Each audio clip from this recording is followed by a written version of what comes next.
Are doing well. ये हमारी chemical bonding की क्लास 12th है, आई थिंक सो।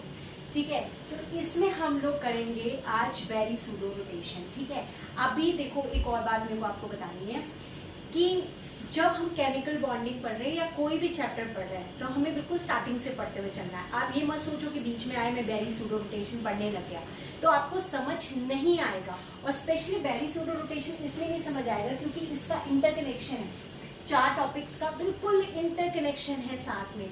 आप ये स्टार्टिंग सोच लो बेंड रूल से, बेंड रूल आना चाहिए, ड्रैगो रूल आना चाहिए, फिर आपको फ्लक्सोनियल आना चाहिए। Fluxional is same that of the Berry pseudo rotation जो मैंने अमोनिया इन्वर्जन में बताया था, क्योंकि अमोनिया इन्वर्जन में मैंने बेस बताया था आपको what is the basic things of fluxionality, कि किसी में फ्लक्सोनियल बिहेवियर क्यों आता है, व्हेन वो पर्टिकुलर चीज में स्टेबल नहीं होता है तब उसके अंदर ये सारा बिहेवियर आता है। ठीक है, वो मैं पिछले 3 क्लासेस में अपना करवा चुकी हूँ, तो आप पहले वो पढ़ना फिर इस क्लास को आना। उसका लिंक मैं आपकी इस डिस्क्रिप्शन बॉक्स में दे दूंगी।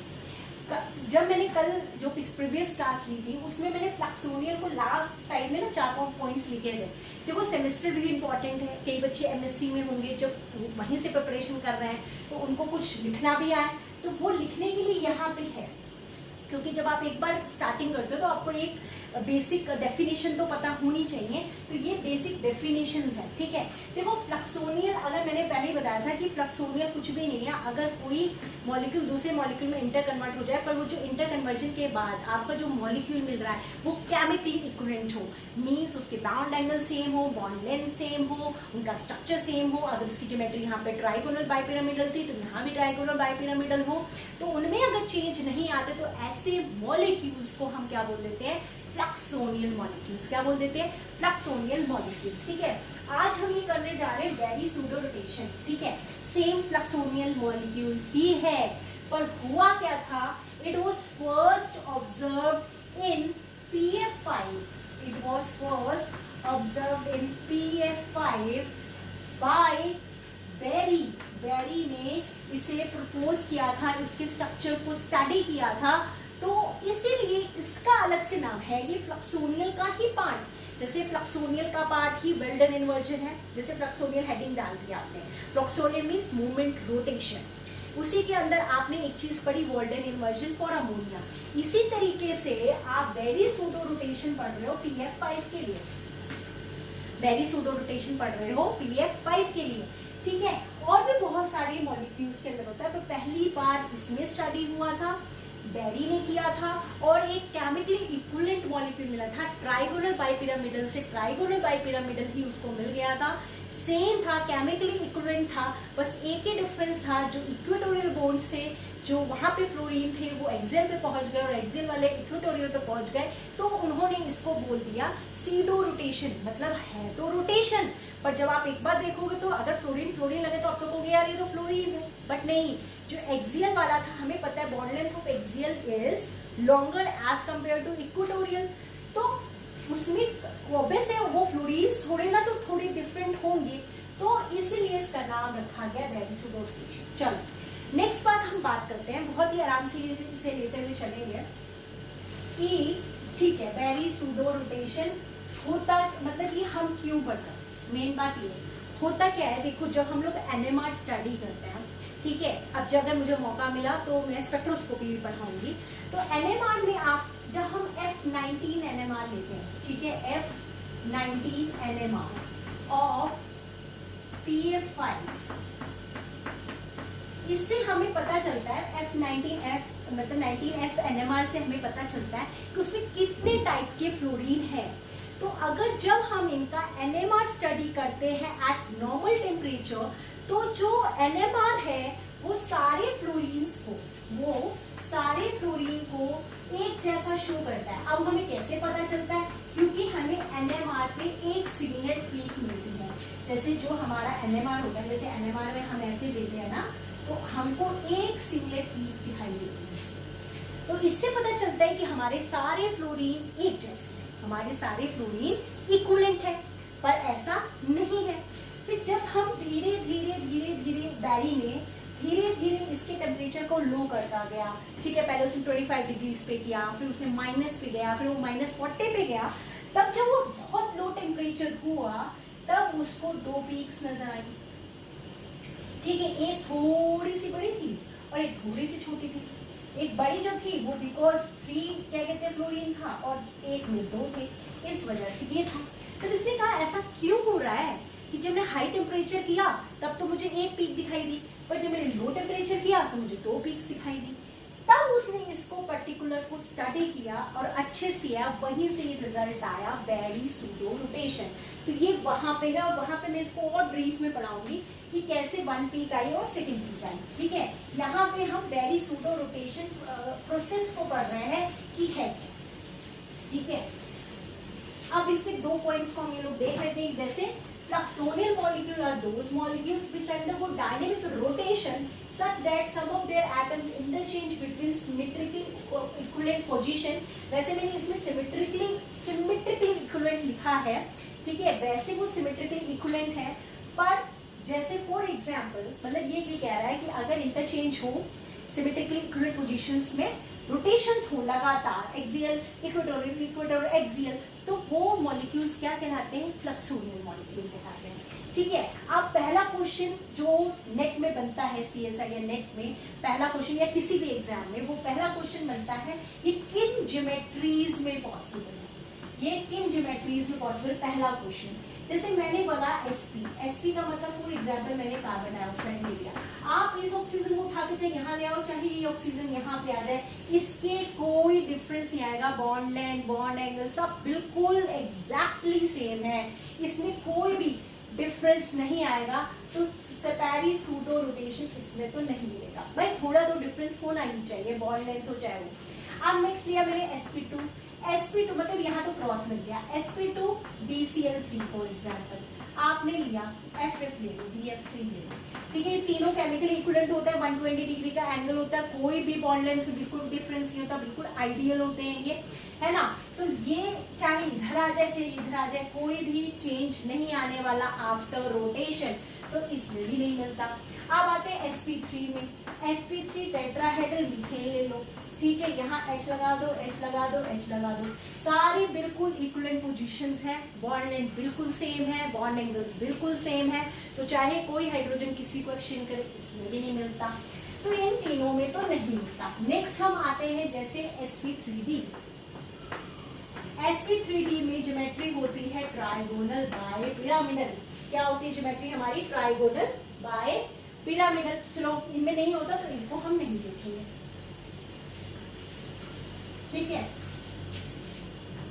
अब ट्राइगोनल बाय पिरामिडल में जैसे मैंने ये PF5 ही ले लिया, फॉस्फोरस के मैंने सेंटर पे बनाया, यहाँ पे मेरा फ्लोरीन है, यहाँ मेरे फ्लोरीन। हम अच्छे से पढ़ते हैं इसकी ज्योमेट्री को हाइब्रिडाइजेशन में कि ये जो बॉन्ड्स होते हैं वो होते हैं इक्वेटोरियल बॉन्ड्स, और ये वाले जो बॉन्ड्स होते हैं वो होते हैं हमारे एक्सियल बॉन्ड्स, और एक्सियल बॉन्ड्स की बॉन्ड लेंथ ज्यादा होती है as compare to equatorial bond. अब आप पूछोगे मैम क्यों, तो इसके लिए आपको मेरे बेंड रूल वाले जो भी मैंने तीनों क्लासेस उसमें डाली हैं वो आपको देखनी पड़ेगी, बिकॉज उसमें मैंने बहुत अच्छे से प्रूव करके दिखाया है कि क्यों axial is greater than that of the equatorial bonds, ठीक है।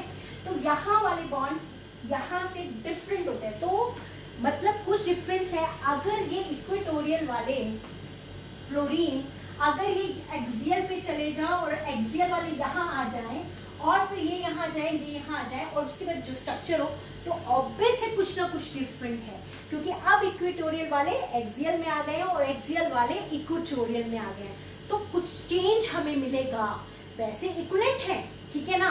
जैसे फॉर एग्जाम्पल यहाँ पे अगर ये 180 बना रही थी, ये आपस में 90 डिग्री का एंगल बना रही थी, ये लोगों का 90 डिग्री था, इनका 120 डिग्री था, एंगल तो वही रहना है, पर फ्लोरीन चेंज हो गए, एक्सियल वाले इक्वेटोरियल में, इक्वेटोरियल वाले एक्सियल में। मतलब इसमें हमें फ्लक्सोनियलिटी मिल रही है, इसमें हमें फ्लक्सोनियल बिहेवियर दिखाई देगा, कुछ चेंज मुझे दिखाई देगा, थोड़ा सा डिफरेंट तो होना चाहिए मॉलिक्यूल, है ना।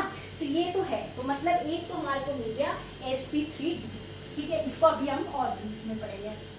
फिर नेक्स्ट आए हम लोग sp3d2, sp3d था।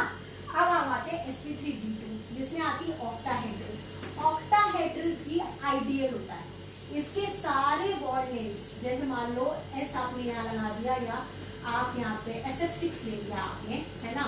सारे फ्लोरीन बिल्कुल एक जैसे होते हैं, बिल्कुल केमिकली इक्विवेलेंट होते हैं, सबकी बॉन्ड लेंथ बॉन्ड एंगल सबके सेम होते हैं, तो इसमें भी आपको देखने को नहीं मिलता। नेक्स्ट आते हैं sp3D3 में, तो ये होता है पेंटागोनल बाइपिरामिडल, पेंटागोनल बाइपिरामिडल, ठीक है। जैसे IF7 है ना, यहाँ पे F लगा दो, यहाँ F लगाया, F लगाया, F लगाया, F लगाया, ये F लगाया एंड दिस है।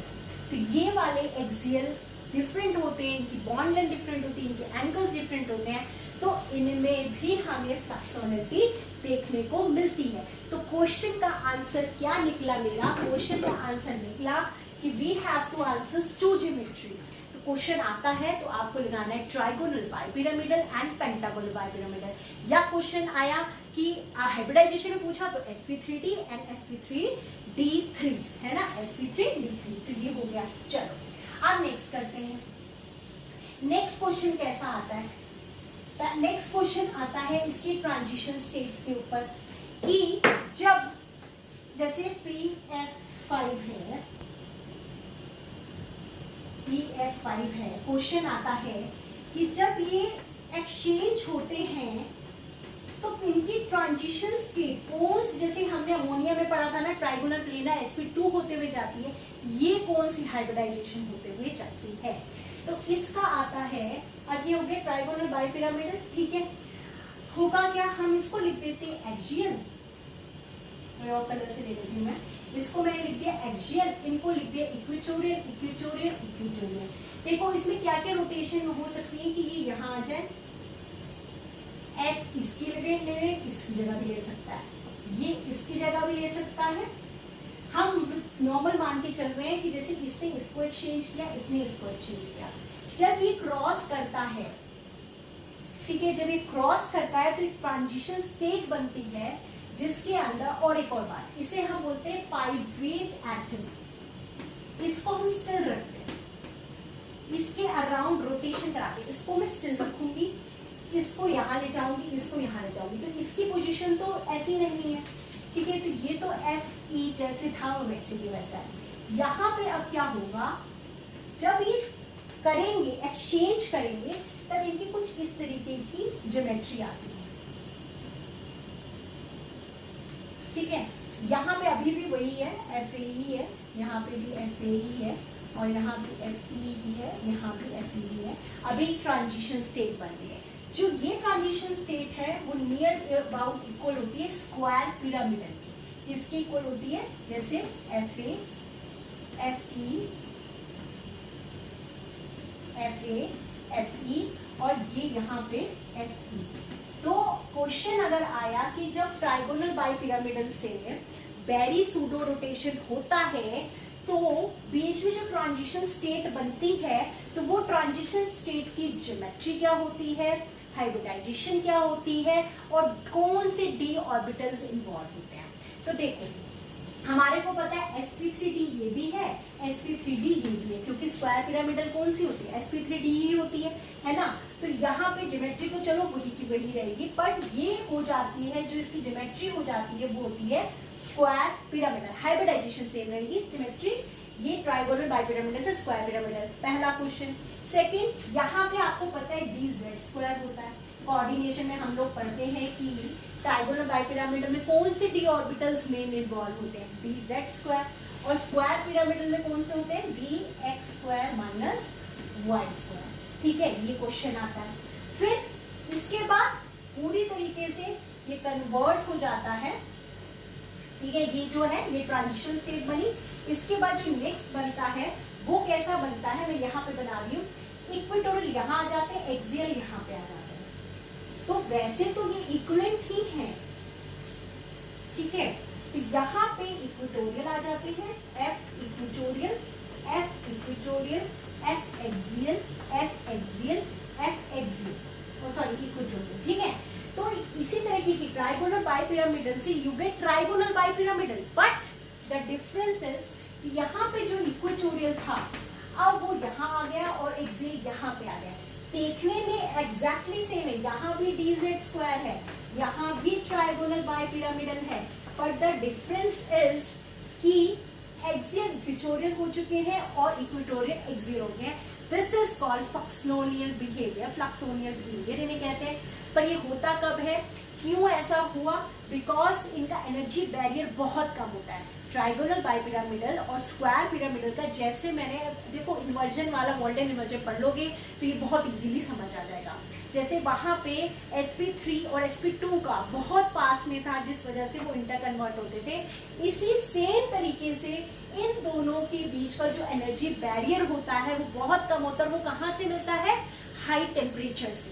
टेम्परेचर मिलता है, bonds vibrate करते, they get energy, they get converted into this transition state, and then these will get converted into another trigonal bipyramidal molecule. So this is the example of Berry pseudo rotation. ठीक है, अब next question आता है, what are the conditions? What are the conditions for Berry pseudo rotation? कि हर molecule करेगा, ये तो मैंने बता ही दिया, कौन कौन सी हाइब्रिडाइजेशन वाले करेंगे। नेक्स्ट क्वेश्चन है, व्हाट आर द कंडीशंस। तो कंडीशंस में एक ही इंपॉर्टेंट कंडीशन है, पहला कि केमिकली इक्विवेलेंट बॉन्ड्स नहीं होने चाहिए। ठीक है, केमिकली इक्विवेलेंट बॉन्ड्स नहीं होने चाहिए, तो डिफरेंस होना चाहिए एक्सियल इक्वेटोरियल टाइप का, वो तो लिख लोगे। सेकंड इंपॉर्टेंट होता है size, size of the central atom and side of the surrounding atom. Size of the central and surrounding should be small. इनका जो साइज होना चाहिए ना वो स्मॉल होना चाहिए, दोनों का, ये भी स्मॉल होना चाहिए और ये भी स्मॉल होना चाहिए। फॉर एग्जाम्पल, अगर मैंने PF5 की जगह PCl5 ले लिया, ठीक है, PF5 की जगह वी हैव टेकन PCl5, तो यहाँ पे बैरी सूडो रोटेशन नहीं होगा। क्यों नहीं होगा, क्योंकि क्लोरीन काफी बड़े बड़े हैं, वो इतने इजीली वो बैरियर क्रॉस नहीं कर पाएंगे जो कि ये क्रॉस कर पाएगा। जैसे कि हम फॉस्फोरस वाले केसेस में पढ़ते थे, अमोनिया कर लेता था और फॉस्फोरस नहीं करता था, तो ये हमारा सेम हो जाएगा। ये are the conditions. Now next question से इसमें क्वेश्चन और इससे रिलेटेड कैसे आते हैं, एक इंपॉर्टेंट क्वेश्चन आता है जो मैं अभी करवाने आपको जा रही हूँ। ठीक है, इसके बाद इससे ज्यादा आपको बैरी सूडो रोटेशन नहीं पढ़ना है, ठीक है, टाइम वेस्ट नहीं करना है। द क्वेश्चन इज कि अगर मैंने PF4CH3 ले रखा है, ठीक है, नेक्स्ट है PF3CH3 ले रखा है, नेक्स्ट ये तीन है मॉलिक्यूल्स आपके, नेक्स्ट है PF2CH3 होल थाइस। तो आपका इन तीनों में से कौन फ्लक्सोनियल होगा, इन तीनों में से कौन फ्लक्सोनिलिटी शो करेगा, इन तीनों में से। तो आपका क्वेश्चन ये आता है, आपका क्वेश्चन ये आता है, तो आपको क्या करना है, पहले इनको ड्रॉ करना है। देखो सबकी ट्राइगोनल बाइपिरामिडल ज्योमेट्री होनी चाहिए। बस मैंने क्या किया है, फ्लोरीन की जगह CH3 ग्रुप ले लिया, बल्कि ग्रुप ले लिया।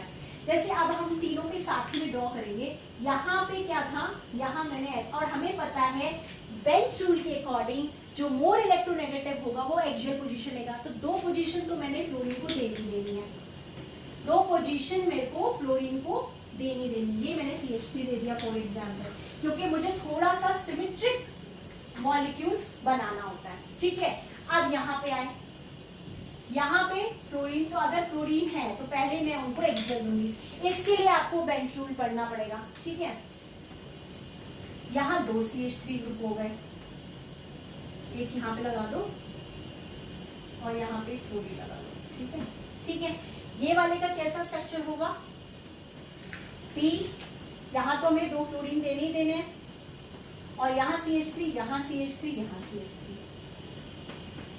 चलो फर्स्ट मॉलिक्यूल देखते हैं। फर्स्ट मॉलिक्यूल में देखो ये एक्सियल है, ये एक्सियल है, ये इक्वेटोरियल है, ये इक्वेटोरियल, तो ये इधर आ सकता है, ये आ सकता है, तो यस इसमें फ्लक्सोनियल बिहेवियर शो होगा। इनमें ये वाला, ये तो इसके साथ नहीं होगा, ये वाला इनके साथ फ्लक्सोनियल बिहेवियर शो करेगा, तो यस इसमें भी कुछ ना कुछ फ्लक्सोनियल बिहेवियर देखने को मिलेगा। अब यहाँ पे, अब जैसे मैंने यहाँ पे इनको एक्सचेंज किया, फॉर एग्जाम्पल मैंने इन दोनों को एक्सचेंज कर दिया, तो होगा क्या, तब होगा क्या, ये स्ट्रक्चर बन जाएगा, यहाँ पे CH3, यहाँ पे CH3, यहाँ पे F, यहाँ पे F और यहाँ पे CH3। अगर आपको बेंट रूल आता होगा तो आप कहोगे ma'am this is very unstable, क्योंकि ये है प्लस आई ग्रुप और प्लस आई ग्रुप में मोर एस कैरेक्टर होता है और ये है माइनस आई ग्रुप, इसमें लेस एस कैरेक्टर होता है और जिसमें लेस एस कैरेक्टर होता है उसकी इलेक्ट्रोनेगेटिविटी कम होती है और जिसकी एस कैरेक्टर अगर कम होता है तो इलेक्ट्रोनेगेटिविटी ज्यादा होती है। तो इट वांट्स अ पोजीशन जहां पे एस कैरेक्टर कम हो और वो आता है एक्सियल पोजीशन पर, वो आता है हमारा एक्सियल पोजीशन है। बेंट रूल में मैंने इसे बहुत अच्छे से एक्सप्लेन किया है। तो it is highly unstable, it is highly unstable, तो ये फ्लक्सोरियल बिहेवियर बिल्कुल भी शो नहीं करेगा। तो क्वेश्चन था कि इनमें से कौन सा फ्लक्सोरियल बिहेवियर शो नहीं करेगा, तो आपको टिक लगाना था या नन ऑफ द अबव। तो आपका ये हमने एक प्रीवियस ईयर क्वेश्चन कर लिया, ठीक है। तो इससे ज्यादा बैरी सूडो रोटेशन आपको नहीं बनना, या जो भी मैंने अभी तक छोटे छोटे टॉपिक्स कराए ना आप इतना करना। मैं पीडीएफ आज मैं आपको एक और पीडीएफ क्या कहते हैं बनाऊंगी, वो बनाऊंगी मैं किंग्स, जो मैं किंगडम नॉलेज किंगडम में बनाती हूँ ना 3 वीडियोस, उसमें एक वीडियो आएगी जिसमें मैं previous year of MSc entrance exams ये डालूंगी, बीएचयू दिल्ली यूनिवर्सिटी, ठीक है, और भी आईसीएसई बोर्ड क्या कहते हैं बैंगलोर, तो इस तरीके के मैं डालूंगी उसमें क्वेश्चंस। आप देखना, आप कहोगे मैम आप अगर मेरी जितनी वीडियोस देखिए आप सारे क्वेश्चंस करते हो, ठीक है। और 1-2 क्वेश्चंस अभी रहेंगे बिकॉज अभी मैंने ब्रिज मॉलिक्यूल नहीं आपको करवाया है और एस कैरेक्टर नहीं करवाया, ये 2 जो चीज़ें छोड़ दी जाए उसके बाद आप सब कर लोगे, वो भी मैं करवा दूँगी। केमिकल बॉन्डिंग पूरी तरीके से कंप्लीट कराऊंगी, ठीक है। तो class this is for this class, thank you so much, hope you like the video. If you like the video please press the like and subscribe मी, ठीक है। Thank you so much.